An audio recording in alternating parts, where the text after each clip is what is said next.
Fala pessoal, tudo bem? Bom dia, GP às 10, o meu da semana chegando. Vamos falar de Ayrton Senna, afinal de contas o final de semana foi todo falando de Ayrton Senna, né? No Grande Prêmio, na televisão, em todo canto. Então vamos lá, liga! Gente, eu resolvi falar de um assunto que certamente vai atrair muitos haters, viúvas, né? Gente para me xingar de todos os jeitos e tal. Mas eu vou explicar por que eu vou falar desse assunto, por que eu vou elaborar uma tese e defendê-la, né?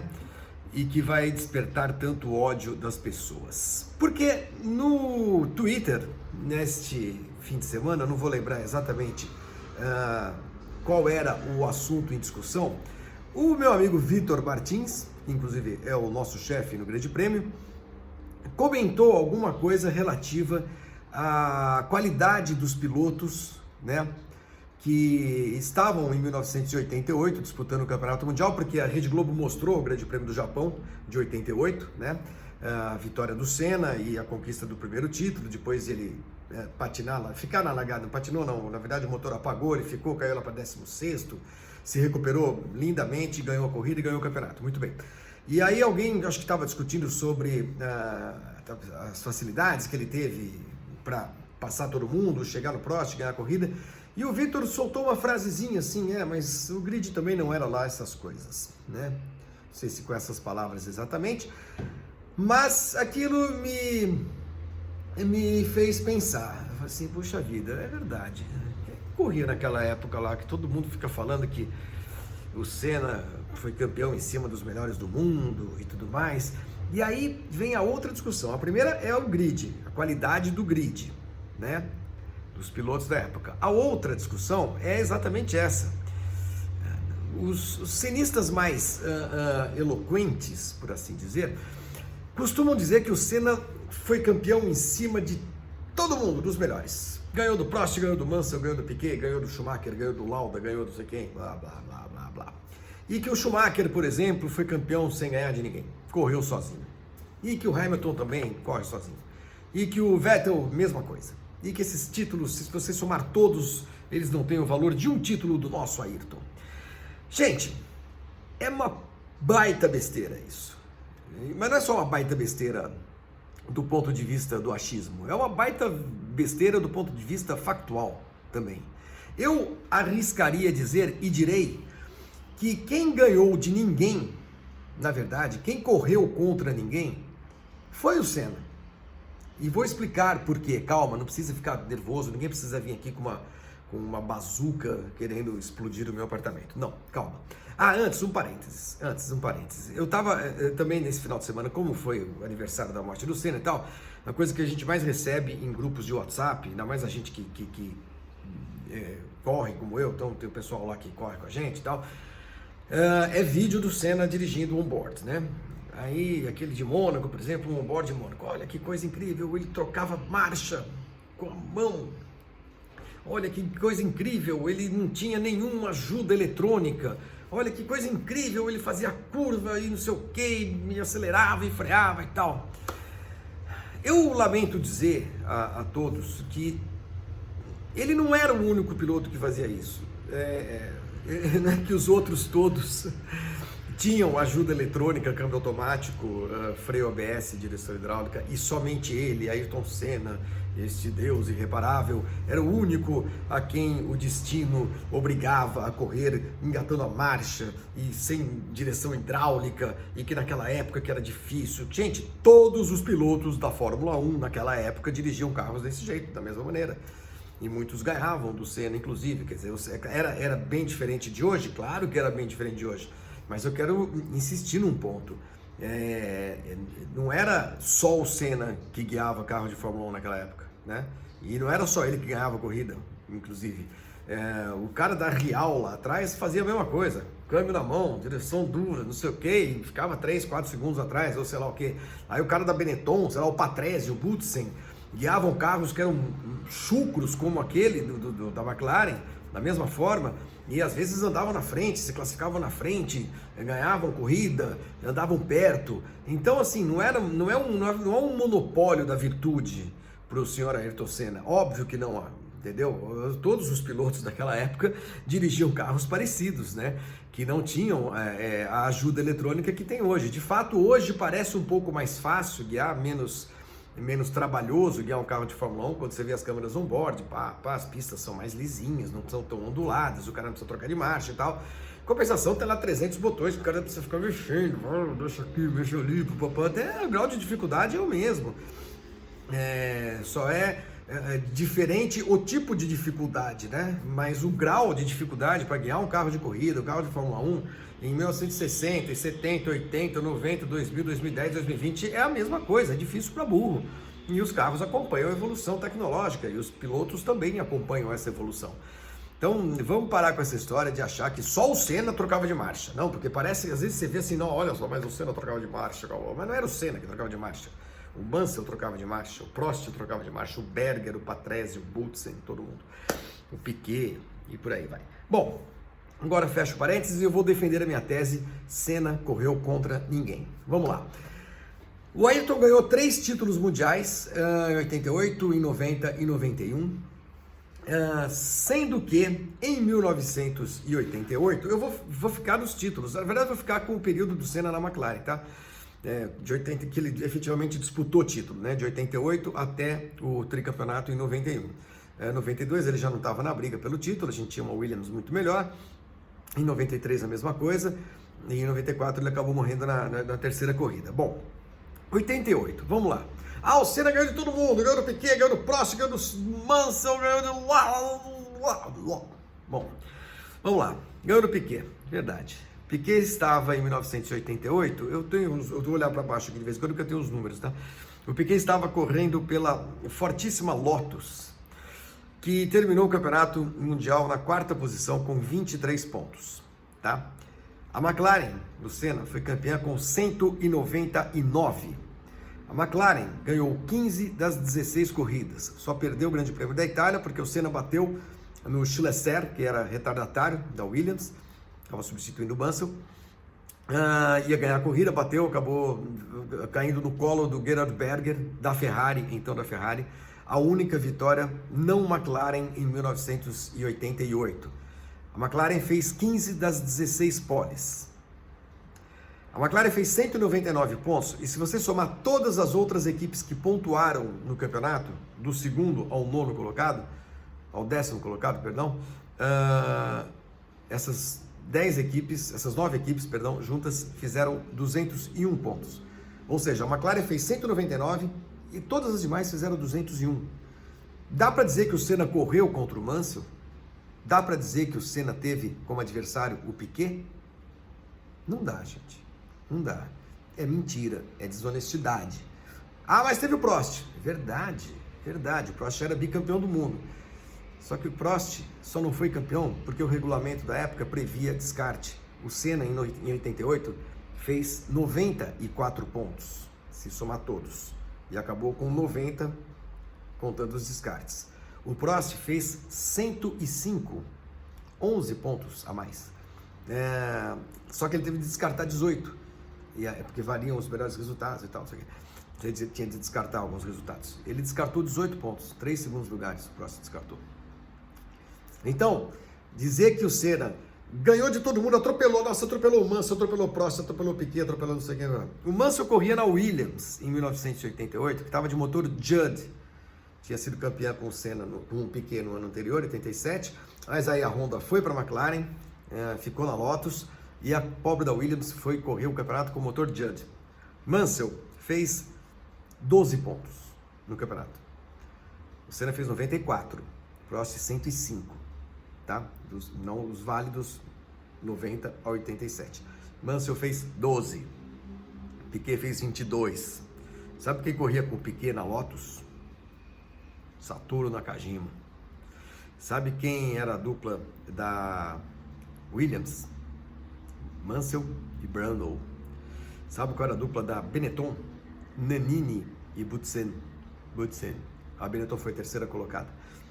Lotus já falei, né? Piquet e Nakajima. Então dá para dizer que o Senna ganhou de todo mundo? Atropelou todo mundo? Não. O Senna em 88 correu contra o Prost. Ponto. Acabou. Se os outros pilotos estavam na pista, primeiro, o Mansell não era nem campeão mundial ainda, demoraria um tempo, né? Seria campeão em 92, e o Piquet já estava no começo do declínio. Ele mesmo contou até numa ótima entrevista para Mariana Becker, semana passada, retrasada, que ali ele já estava correndo para ganhar dinheiro. Depois do acidente que ele teve em 87 em Imola, ele nunca mais foi o mesmo. Olha quem corria nessa época, gente. Palmer, Bailey, Piercarlo Ghinzani, Ivan Capelli, Andrea De Cesaris, Felipe Alliot, Gabriele Tarquini, Oscar Larrauri. Gente, o grid era uma merda, com todo respeito. Tinha de piloto ruim. Realmente, aí vai ao encontro daquilo que escreveu o Vitor, o grid daquele ano era sofrível, hein, gente? E, inclusive porque os melhores, como Piquet e Mansell, estavam em equipes que não tinham nenhuma condição de fazer nada diante da McLaren. Então vamos devagar com essa história de que o Senna correu contra todo mundo e o Schumacher, o Hamilton e o Vettel não correram contra ninguém. Conversa. Vamos lá, vamos passar para 1989. Perdeu o campeonato. O senhor Ayrton Senna perdeu o campeonato para Alain Prost por 76 pontos a 60. Ah, mas o Prost jogou o carro em cima do nosso Ayrton, onde já se viu que crime. Bobagem. Já falei desse grande prêmio do Japão várias vezes.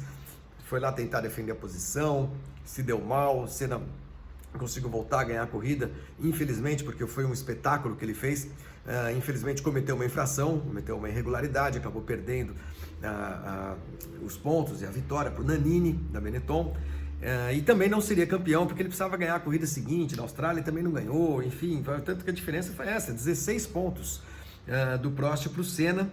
Foi o segundo ano em que o Senna correu contra alguém, né? Ah, mas e os Mansell e o Piquet? Vamos lá. McLaren, 1989, 141 pontos. A Williams, vice-campeã, 77. A Williams corria com a portentosa dupla formada por Thierry Boutsen e Ricardo Patrese. Duas nulidades, enfim, bons pilotos, mas enfim, nunca, se for fazer a lista dos 100 maiores da história, você não vai botar nem o Patrese nem o Boutsen.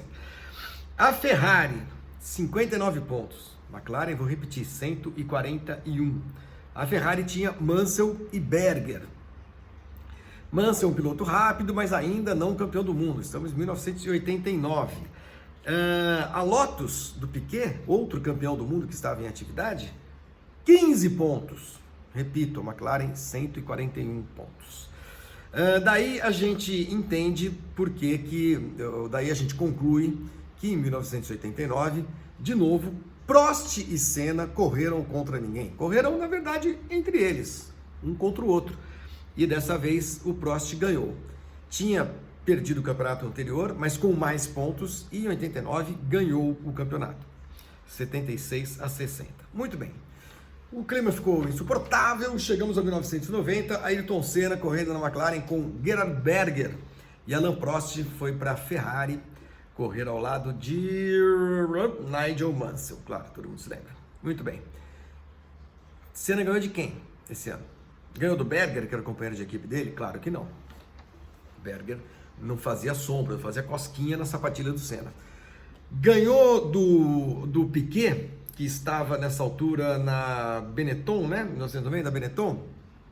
Benetton ficou em terceiro lugar no campeonato com 71 pontos, 50 atrás da McLaren. O campeonato foi, novamente, de duas equipes. Quer dizer, novamente não, desta vez de duas equipes. McLaren e Ferrari. Nos 2 anos anteriores, o Senna correu contra o Prost, só contra a McLaren. O resto estava lá no grid, mas não fazia cócega. Tá? Ninguém foi atropelado pelo Senna, porque o Senna era 10 milhões de vezes melhor do que o Piquet ou do que o Mansell. Não.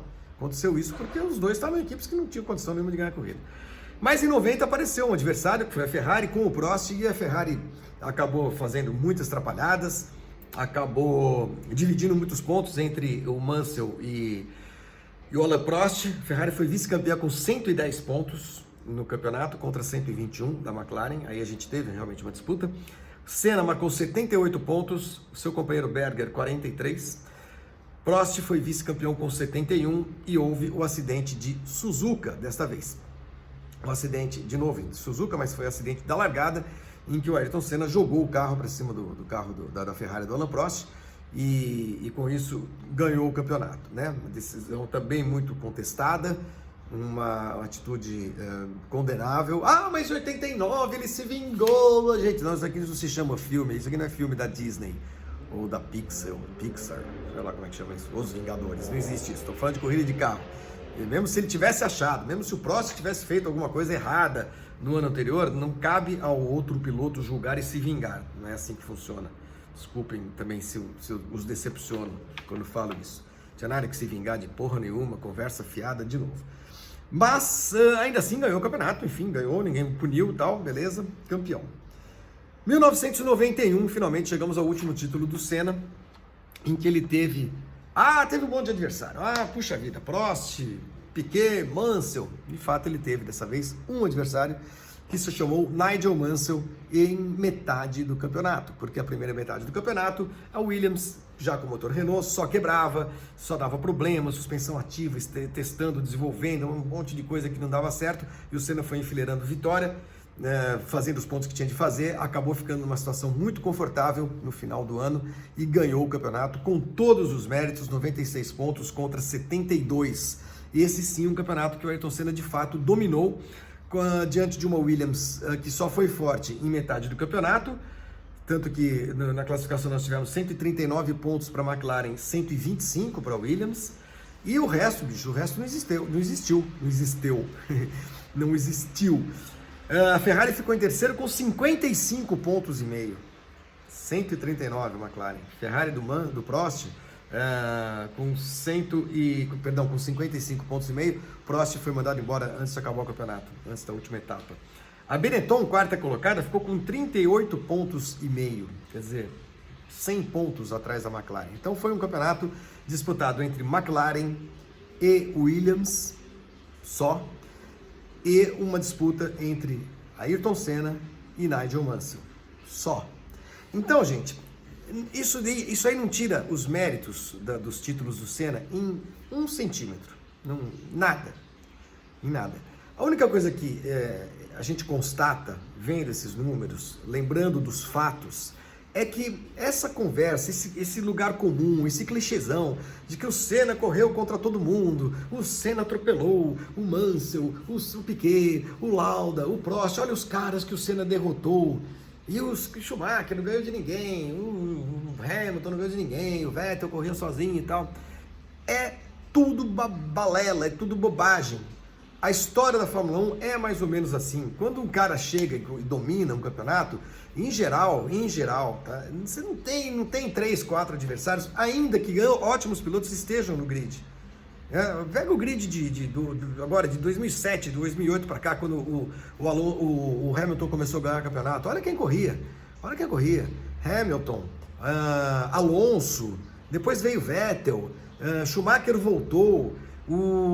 Quem mais a gente tinha ali de piloto que ganhou a corrida? Bom, a gente tem hoje, Max Verstappen, o Nico Rosberg, que foi campeão, tá cheio de piloto bom. Aliás, o grid desses últimos anos, eu acho que é um grid muito melhor em qualidade técnica do que os grids dos anos 80, 90, que tinha lá uma cambada de piloto ruim. Puta que pariu, se vocês vissem os caras que corriam, gente, dava arrepio às vezes. Hoje não, a gente tem uma grande maioria de pilotos muito bem preparados, muito bem condicionados, muito dedicados, erram pouquíssimo, a gente não vê quase erro em corrida de Fórmula 1 como a gente via antigamente, né? Mas os carros são mais fáceis, ok que seja, mas a qualidade dos pilotos é muito alta, porque nós temos menos pilotos correndo hoje. Então, assim, é claro que todo mundo gosta de olhar o passado, lembrar do passado, mas quer mais gente, o cara que gosta mais do passado do que eu, tô cheio de carro velho na garagem, né? Eu gosto de lembrar, claro que sim, a gente tem grandes campeonatos, grandes histórias para contar, mas as atuais também são grandes histórias para contar. Não dá para desprezar um cara como o Hamilton, que ganhou 6 campeonatos, sei lá se você vai ganhar o 7º se tiver campeonato, dizendo que ele só ganha porque corre pela Mercedes e que corre sozinho. E a McLaren, de 88, 89, corria sozinha. Mas quem estava lá para ganhar o campeonato? Era o Senna. Ganhou do Berger, ganhou do Prost e foi campeão. E o Prost ganhou do Senna e foi campeão. E o Hamilton ganhou do Bottas, ganhou do Rosberg, perdeu do Rosberg também e foi campeão. O Vettel na Red Bull ganhou do Webber, do Mark Webber, e ganhou também de outros pilotos, ganhou do Alonso, que estava na Ferrari. ganhou dos caras da Mercedes, da própria McLaren. Então, normalmente é assim, os pilotos não têm tantos adversários, né? Ainda que grandes nomes estejam participando do Campeonato Mundial. É que na maioria das vezes calha de você não ter os 2, 3 melhores do mundo no mesmo momento, correndo em equipes diferentes e lutando ponto a ponto. Isso é muito raro na história da Fórmula 1. Então vamos parar com essa história de que apenas o Senna teve adversário. Não é verdade, não é verdade. Na maioria das vezes, nos títulos que ele conquistou, ele teve um adversário. Os outros grandes campeões que estavam correndo, estavam em atividade, estavam completamente fora da briga. E o mesmo a gente pode dizer dos últimos anos em relação a Vettel, a Hamilton e por aí vai. Tá bom? Desfazendo lendas. É isso. Boa semana para todo mundo. Fiquem em casa. Não façam o que aquele asno fez ontem em Brasília. Aquele asno e aqueles outros jegues todos que estavam lá relinchando, né? E colocando em risco a vida de todo mundo, apenas piorando a situação e também trabalhando contra todo o pessoal de medicina, pessoal de saúde que está ralando, está se esfolando, está arriscando a vida para salvar a vida de outros, muitos que eu vou dizer uma coisa, acho que às vezes nem merecem, de verdade. Tá duro, hein? Tchau, boa semana para todo mundo, valeu.